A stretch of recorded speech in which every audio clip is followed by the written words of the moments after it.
G'day everyone, Chris from Primax Sports here with the Super Rugby wrap. Got a guest with us today. He's going to be joining us from time to time. Benny the Silver Fox, how are you, mate? Hey, good mate, how are you? Yeah, not too bad, mate. I thought we'd get a bit of balance on the show now, throw in a Kiwi voice and see how we go. Balance, come on. Got young Splinter down in the corner there making a bit of noise, but he should be alright, hopefully see how we go. Had to throw in a third cast member, a few little technical difficulties on the side there, guys, but hopefully got him quieted down now, Benny. Born in the UK, so... Typical whinging pom. There we go, triple hitter. Yeah, alright, so bit of a cracking weekend, a few surprise results. The Rebels were pretty strong last weekend, mate. The Kiwi sides, as they have been, kept on their march. Highlanders only became unstuck because of the send-off early in the game, brought them undone against the Sharks. Yeah, it's hard to all move up the ladder when we're playing and when there are two Kiwi teams playing against each other, so we have to move down.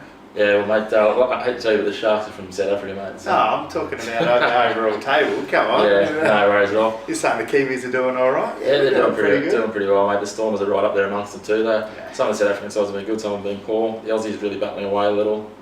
Got some good young players coming through the Aussie teams. Definitely right. Exciting. Well, let's get into this week's rugby, eh? Let's do it. Friday night, 5:30pm, we've got the Chiefs hosting the Sharks at Yarrow Stadium in New Plymouth. Alright, first up, the Chiefs have been in pretty red hot form in recent weeks. Certainly probably one of the form sides of the competition at the moment. Coming against the Sharks outfit, who were really out of form. Were fortunate with that red card. I think a little bit unlucky there, the Highlanders. Sharks got away with a good win by 1 point. The Chiefs got it done in an absolute cracking game against the Hurricanes. Geez, that was a good game of footy. Is the Sharks fullback going to be alright? Yeah, I think he's alright, mate. They padded him up with a bit of cotton wool and he'll tough it out. Magic water. Unlucky. Going for the ball, eyes on the ball, can't just run, you're going to jump for the high balls now. Unfortunately, that's the way the cookie crumbles. But yeah, so definitely a cracking game. This one shapes up interestingly. If the Sharks can turn up on their game, I think they'll be in the contest. I just don't think they're going to have the ability to match it completely with the Chiefs at home. So I'm going to go to the Chiefs 1-12 in this one, mate. Yeah, I agree. Chiefs 1-12. It's going to be close, but I can see the Chiefs getting away with it. Friday night, 9pm Eastern Time, the Western Force host the Bulls at NIB Stadium in Perth. So the Bulls travelling across, they've been in some pretty reasonable form themselves. Haven't been red hot, haven't been the best of the South African outfits, but look like they're starting to bounce back. Certainly got some good pieces in that back line and some solid forwards as well, especially their loose forwards and middle row. The Force, on the other hand, they were absolutely rubbish last week against the Waratahs. I think they could have put another 20 side out there that would have put in a better show than that. It's just not good enough, especially against the Waratahs side that's not in form. Force need to really turn that around if they want to be competitive, and they get an opportunity this week against the travelling South African side. Yeah, they like to build, they've got a strong history in Super Rugby, don't they? So they're not going to let, I suppose, their winning tradition fall. That's exactly right. I think there's some opportunities certainly with the new system, with South African side guaranteed a wild card. They'd certainly be, well, they're probably going to be battling to finish top of their pool now with the Stormers there. They'd probably certainly be eyeing that mark off as the top of as the wild card from South Africa. Their only real competition is going to be probably the Lions or the Sharks, depending on who finishes second in that one. The Sharks want the greatest of form, as we said before. The Bulls, I think they're travelling well enough to come over here. The Force just don't seem to have the midfield combinations, the defensive patterns. They're one of the worst defensive sides in the league, which is outrageous when you have a look at a Kings side that's been thrown together, Sunwolf side that's had 92 points put on them, and the Force still have one of the worst records. So for me, I just can't see any other result in the Bulls winning here. I'm going to have some faith that home ground pays a little bit off, and so I'm just going to lean the Bulls 1-12. Going 13 plus. Chips in. Yeah. No worries. Saturday 3:15, the Auckland Blues host the Melbourne Rebels at Eden Park in Auckland. Alright, this one the Rebels bounced back to some form, brought the Cheetahs straight back to earth after their thumping win at the Sunwolves the week before. I think it was, from what I was looking at, the third or fourth highest winning margin the Rebels have ever had in their history. They're on top of the Australian Conference, probably the best position they've ever been in. Really need to keep pushing on with wins. The Blues, on the other hand, haven't been at their best. They're the fifth New Zealand team, but they're probably running second in the Australian Conference at the moment where we're going. Certainly a real heavy reliance on Ohio West. There's guys there like your Kanos, Rene Ranger, who've got so much experience behind them. They really need to step up. The one bloke that was sort of carrying a bit of load was young Blake Gibson, who's playing really well at open side. He's not on the side at the moment, so these guys, your Kanos, Rene Rangers, Ioane, those sorts of guys have really just got to step up their workload, help Ohio West out. Bloke can't carry 14 guys on his shoulders.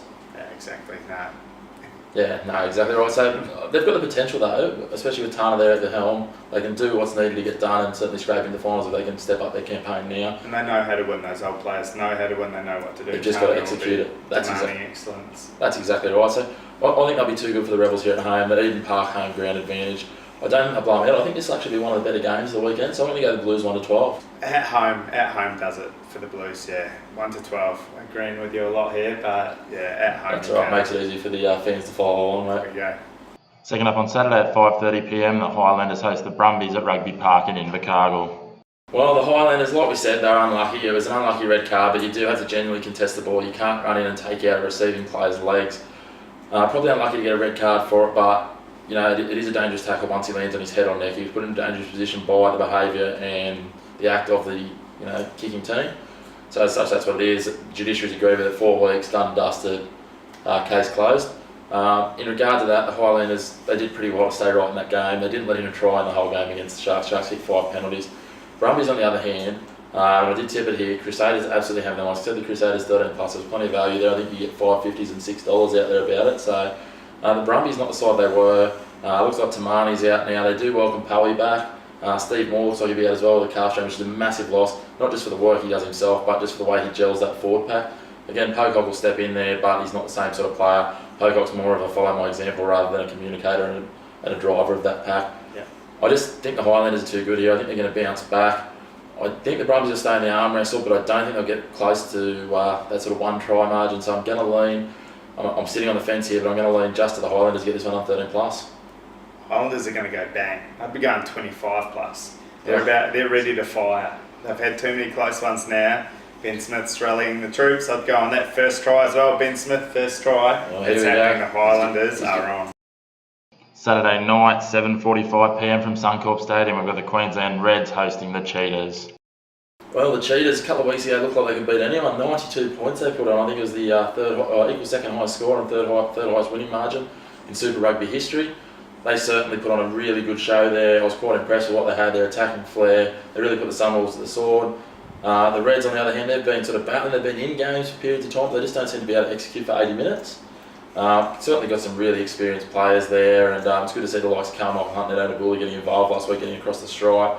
Didn't quite get the win, but certainly a really solid performance. They now return home. The Cheetahs coming off that loss to the Rebels. I think the Reds will be right in the mix here.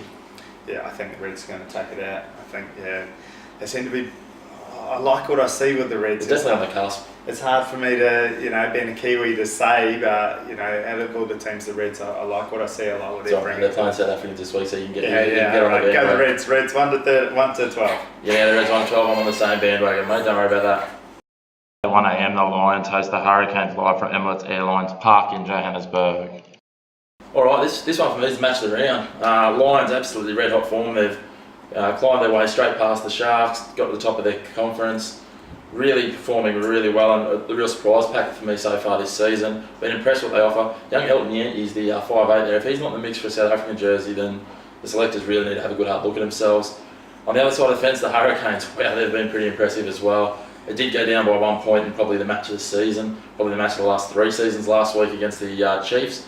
It's absolutely cracking affair, a little bit of discipline cost them late, and they'll probably be ruining that, but it'll certainly give them the right shape towards the finals. Isn't it a shame that it's over in South Africa? The time difference is... it is for us on the East Coast. We've got a few South African fans there. They'll be surely up and about for this one. I might even stay up for this one. It's about 1 a.m, I think, Darwin time, so I might even stay up for this one myself. I just think over there, the Lions are really going to offer some damage. I mean, it's going to be pretty close. If the Lions are going to cement their spot as a serious contender, they've got to get this win. So for me, look for Yankees to lead the way. Look for their midfield centres to get the job done, and they'll roll this one 1-12 in a real tight arm wrestle for me. It's hard tipping against a Kiwi team again, but I'm going to go 13+, home side. Lions 13+, there it is. He's jumped ship. 3:15 a.m, the Stormers host the Waratahs from Newlands Stadium in Cape Town. Well, the Stormers, they've probably been the form South African team this year, been very consistent, haven't dropped too many games. If anyone catches the Primac power rankings, they've snuck back into first due to the margin of their win last week versus the margin of the Chiefs win. So they're right up there with the strength of the Kiwi sides. They have had a much softer draw in that they don't play the Kiwi sides, and that's certainly a big advantage of the form a lot of the Kiwis are in at the moment. Thanks, man. No worries at all. The truth hurts sometimes. But yeah, so they take on the Waratahs here. The Waratahs look like they started to find their rhythm a little bit last week, admittedly against a lacklustre Force outfit over in Perth. But I mean, that's no mean feat in itself. The Force only chalked 2 wins last season. They were both against the Waratahs, a bit of a bogey side. So the Waratahs look like they've started to hit some form. They're travelling over there, and I certainly think they give the Stormers a bit of a run for their money over there. Well, if the Stormers are rolling, 13 plus Stormers. Yeah, the Stormers 13 plus. I'm going to toss this one in as a bit of an upset. Might be the heart over the head as a Waratahs fan, but I'm going to lean to the Waratahs to get this one done 1-12. Final match of the round sees the Jaguares hosting the Southern Kings live from Estadio Jose Amalfitani at 7:40 Australian Eastern Time. Alright, so the Jaguares, they're hosting their 3rd home game in Buenos Aires. Hopefully the crowd get a little bit more behind them. They've put on 2 really solid shows so far, but haven't managed to get the chocolates. On the other hand, we've got the Kings. I've seen some under-10s touch football teams to tackle better than these guys. Their defensive record has been pretty woeful so far this season. They really need to step that up. Even last week, the Lions played in second gear and beat them 45-10, I think it was. But just, yeah, like they seem to, if they do focus on their defence a little bit, they still let in 40-odd points and don't score any. And then conversely, when they focus on their attack, they'll put 3 or 4 tries on the team, but they'll let in 9. So certainly something they really need to address. Yeah, their defensive record is just really not solid enough. They need to step that up. They're going to struggle with the travel aspect over to Buenos Aires. They've shown when they've gone over to New Zealand, etc., they've really battled. I just can't see any other result here. The Jaguares really need to kick into gear. Like that loss to the Sunwolves last week was poor at best. They really dropped their basket there. So I'm really leaning towards the Jaguares getting this one done pretty solidly. I don't know what your thoughts are on the game, whether you've got too many fringe sides. Not too many thoughts, but I'm just going to go 100%. Hopefully I've got them all right so far, and I'm just going to go against what you say, 100%. Oh, really? So yeah, there we go. No worries at all. So I'll be leaning the Jaguares in this one at home. I think they'll get this one done. I'd normally say 1-12 against anyone but the Kings, but they're so defensively lacklustre and poor. They just have to go Jaguares 13 plus the Argentinian internationals to get the job done. Kings 13 plus. I don't think they've scored 13 points too many times this year. Time to pull finger. No worries at all. Time to make it happen. Alright, thanks for tuning in, guys. Cracking weekend of rugby, some really quality games to come. Round 10 of the Super Rugby. We're past the halfway point now. Things are starting to really get serious and get towards the business end. Yeah, certainly that crucial time of year now for all the teams to be looking forward to what they need to qualify for the final, so there'll be plenty of good rugby ahead of us. Good luck for your side this weekend. Hopefully have some luck on the punt as well. Enjoy the footy. There's some cracking matchups ahead of us. And thanks again for tuning in.